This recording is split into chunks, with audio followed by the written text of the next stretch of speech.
Hi, this is Sean. So today's video is going to be about Seiko. So I currently do not have a Seiko watch in my collection, and I want to have one because I really like the brand, and I think in terms of value and in terms of it's not a luxury watch, but it's at the lower end of the value spectrum. It's probably the best buy in terms of a brand. So I think that might be my next purchase, and I think what I'm going to do, I'm going to do dry January because a lot of people do, and because I drink too much alcohol. So and I'm going to reward myself if I succeed in that endeavor with perhaps a Seiko watch. So I'm going to outline my 6 favorite Seikos currently, 5 new Seikos and a vintage option, and tell me what you think. Tell me what your favorite Seikos are, and if you have any recommendations. The only kind of caveat I would say in terms of how I've chosen these is that I have a relatively small wrist. So Seiko divers, for example, tend to be 44, 43 millimeter, and it's not really wearable for me, even though a couple of these are that size. Seikos do tend to wear smaller than their dimensions would suggest, but not really small enough in some cases. But anyway, yeah. So the first one is a Prospex. It is the re-edition of the 62 mass, or they call it the re-edition of the 62 mass, and it's the SPB 147J1. You can get this on a bracelet and in a couple of different colours, but I kind of like the vintage inspired gilt version. I think it's kind of no nonsense, kind of vintage diver. It's 40 millimeters, and that I think is a really good choice. It's quite expensive. I mean, it's £900, but I have owned one of the Seiko Prospex divers, which the higher end ones, if you like, not the SKX or whatever, and they do justify the additional price, in my opinion. And it's the kind of watch that you could keep forever and you could be proud to wear. And I think in terms of a diver, I want to add the diver to my collection. I don't think you can really go wrong with Seiko. The second one is the Captain Willard.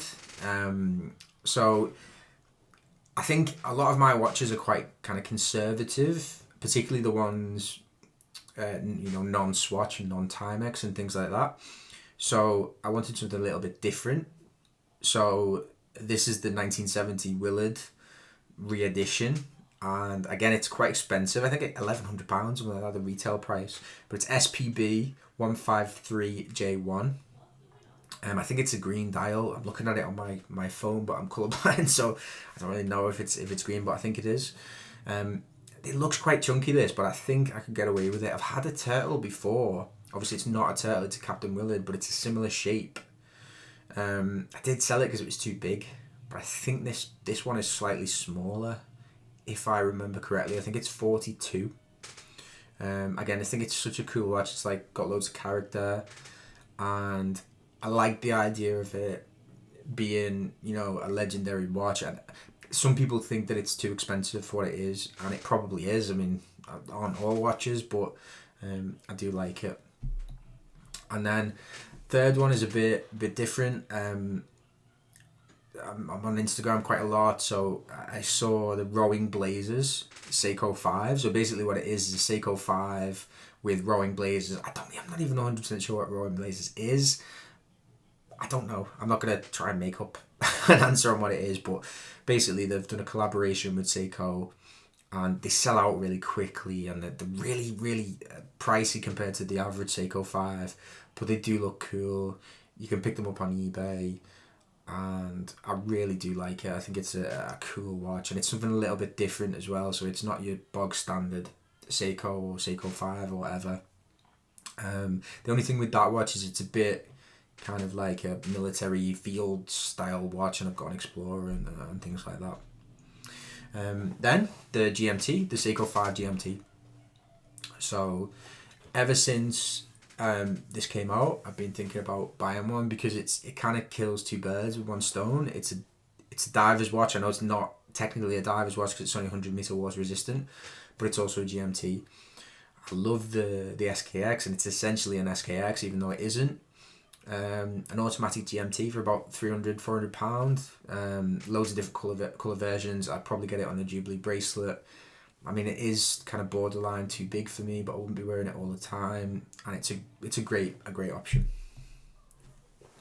Then I like the idea of getting something a bit different and a bit funkier. So I've seen a couple of versions of the Yacht Timer, and I think it's just what it suggests.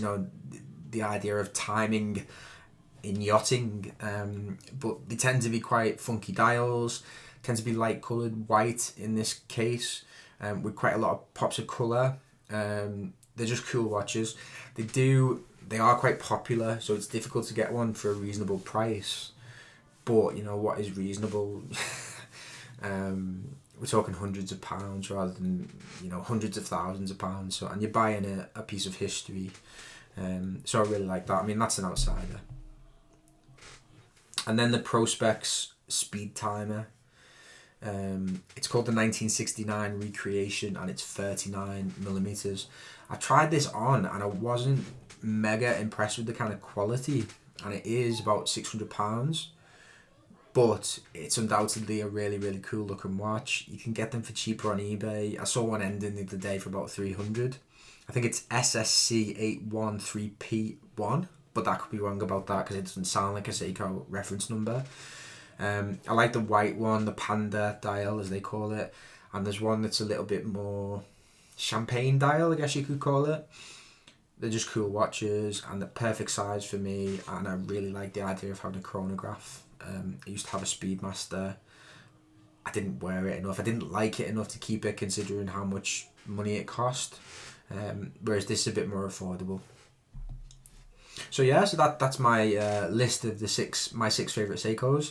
Tell me what you think and which Seikos you would buy if you were in the market for one. Thanks very much for watching, and if you like the channel, please subscribe. Bye bye.